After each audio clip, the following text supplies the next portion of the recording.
Activity at Starbase took an unexpected turn this week as Ship 40's test campaign was interrupted by what now appears to have been an aborted six-engine static fire attempt, delaying preparations for Starship Flight 13. At the same time, a Raptor V3 engine exploded during testing at SpaceX's McGregor facility, adding to the challenges facing the company's next-generation engine development. Let's get into the details. Last Tuesday evening, Ship 40 rolled out to the Massey's test site to begin its engine test campaign. As with Ship 39 on Flight 12, Ship 40 also features several patches of experimental thermal protection tiles installed across selected locations on the vehicle. These tiles are believed to be evaluating an alternative adhesive-based attachment method, with the selected areas experiencing strong suction forces on the leeward side during re-entry, while avoiding the vehicle's most intense heating environment.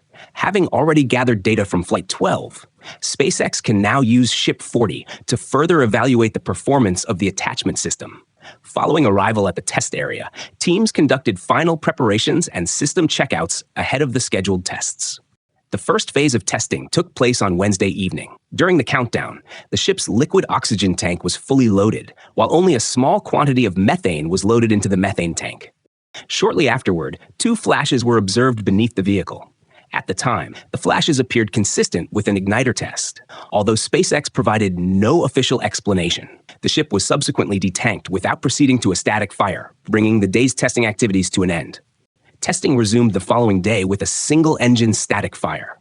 Following propellant loading, the countdown entered an unusually long hold of roughly 20 minutes before ignition. While the reason for the hold remains unknown, it may have been intended to better simulate an in-space engine relight, where cryogenic propellants gradually undergo boil-off and changing tank conditions during the coast phase before the engine is restarted for orbital maneuvers or a deorbit burn. One of the ship's sea-level Raptor engines then ignited for roughly 15 seconds before shutting down successfully, completing what SpaceX later confirmed was a full-duration single-engine static fire test.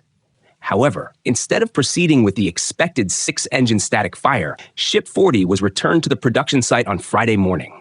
This has led to speculation that Wednesday's event was not a routine igniter test, but an aborted six-engine static fire attempt.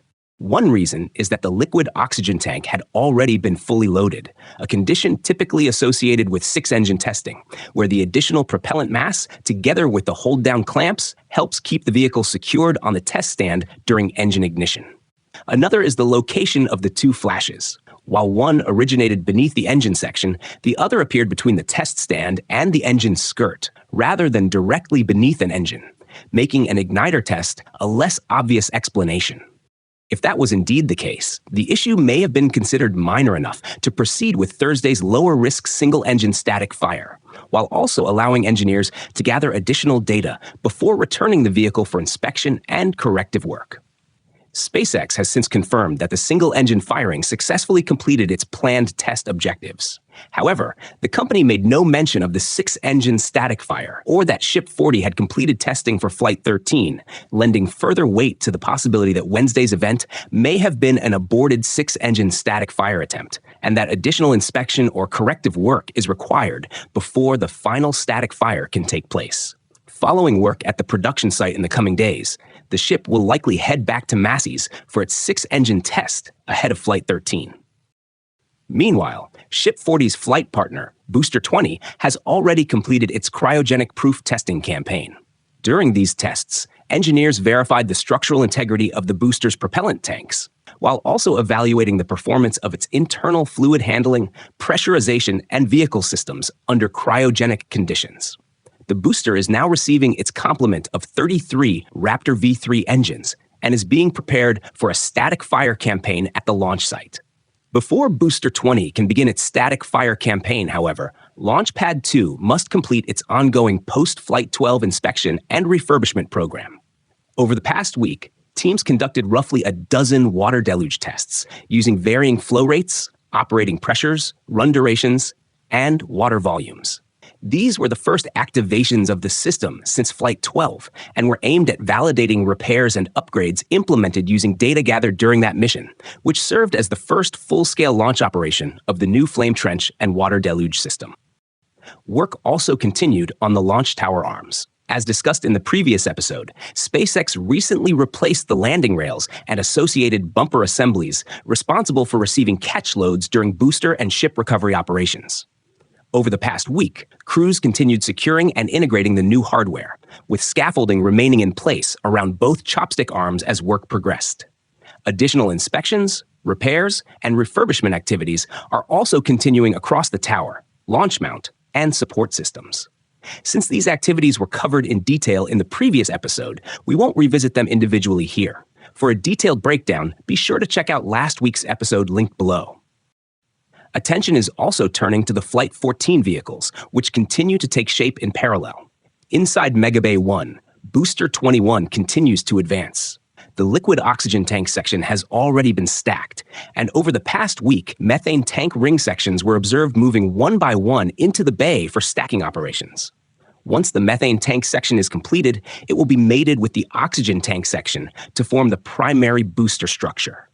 The vehicle will then enter the integration phase, where flight systems and internal hardware will be installed before its test campaign begins.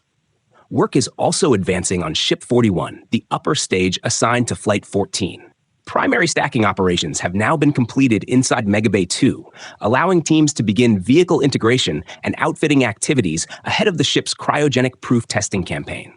The progress of both vehicles is particularly noteworthy, given a recent FCC filing submitted by SpaceX for what the company describes as a Starship orbital return demonstration mission, with the filing indicating it could be associated with Flight 14.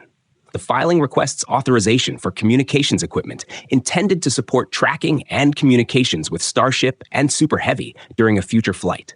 While FCC filings do not confirm a specific mission profile, the filing's requested operational period beginning on July 29th has led to speculation that Flight 14 could potentially be the mission targeted for Starship's first return to Starbase and tower catch attempt. If such an attempt takes place, it would represent a major milestone for the Starship program. However, a catch should not be considered guaranteed. Any return to launch site recovery attempt would first depend on the outcome of Flight 13 and the results of post-flight data analysis.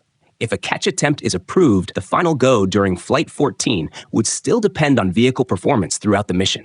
Should engineers observe off-nominal behavior or determine recovery conditions are unsuitable, the ship could instead be diverted to a controlled splashdown in the Gulf of Mexico.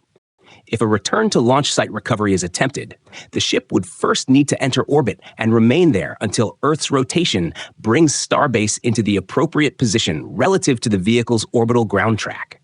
At that point, the ship could perform a deorbit burn and begin its return trajectory toward the launch site. Depending on the final mission design, the vehicle may need to complete one or more revolutions around Earth before initiating its return. For now, the exact mission profile remains unknown, and additional details will likely become clearer once SpaceX officially announces the mission closer to launch. Another notable development this week came from SpaceX's McGregor test facility, where a Raptor V3 engine exploded on a test stand just seconds after ignition, bringing the test to an abrupt end. SpaceX has not released any information regarding the cause of the failure. While visually dramatic, such incidents are not uncommon during rocket engine development. SpaceX regularly pushes Raptor engines to their operational limits in order to identify design weaknesses and improve reliability before flight. Possible causes could range from failures in the turbopump, combustion chamber, injector, or propellant feed system to issues involving valves, sensors, or engine control hardware. At this stage, however, these remain only possibilities, and the actual cause will only become clear once SpaceX completes its investigation. The data collected from this failure will help further refine the Raptor V3 engine ahead of future Starship missions. Now let's discuss the latest updates from the world of science and technology. SpaceX successfully conducted the demonstration mission of its Starfall re-entry vehicle, marking the beginning of a program aimed at returning cargo, scientific experiments, and potentially space-manufactured products from orbit back to Earth.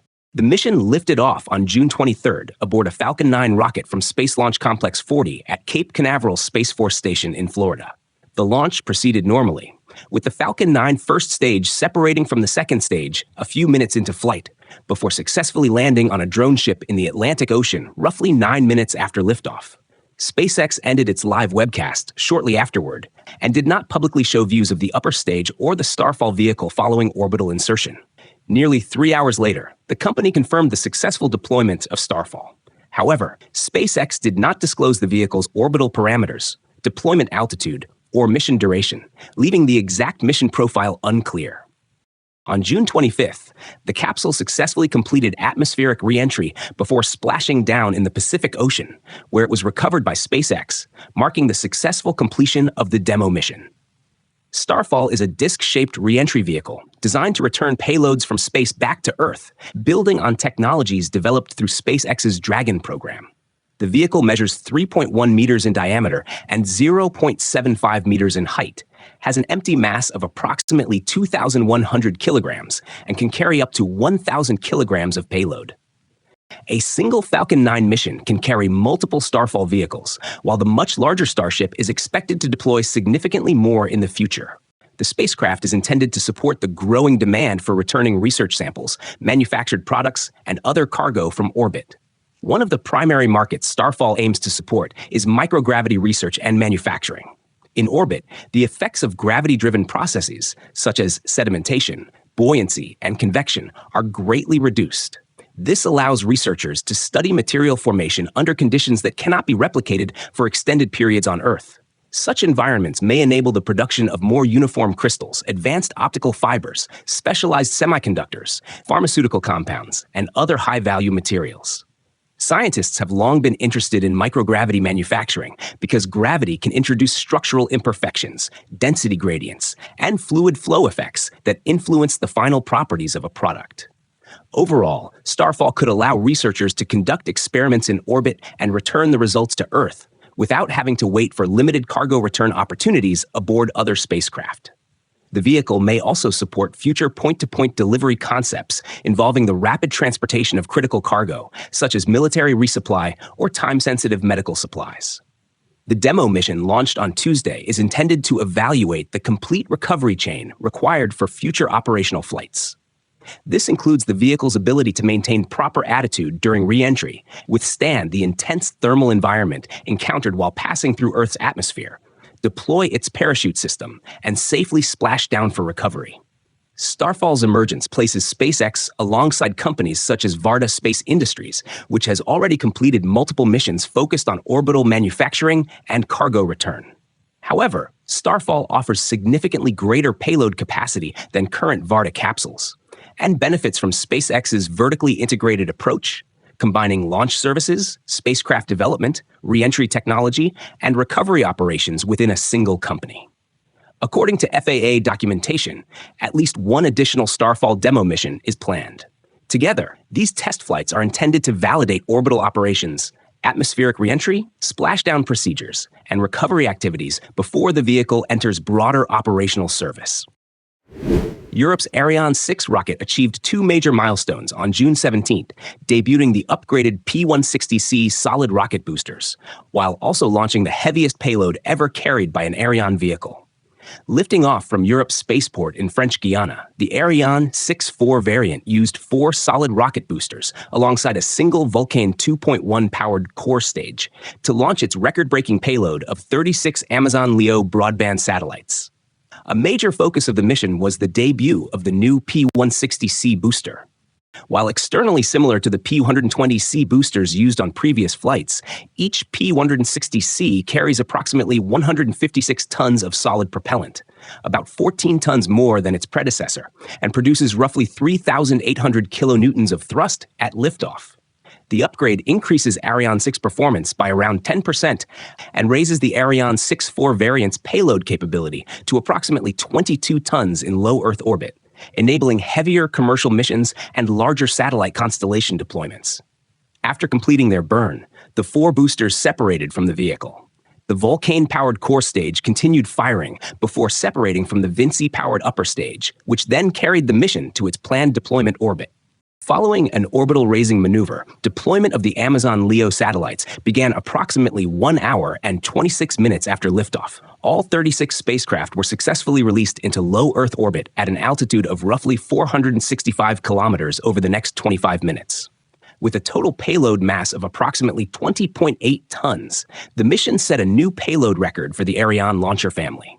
The satellites will join Amazon's growing LEO broadband constellation, which now stands at 367 satellites in orbit and is ultimately planned to consist of more than 3,200 spacecraft.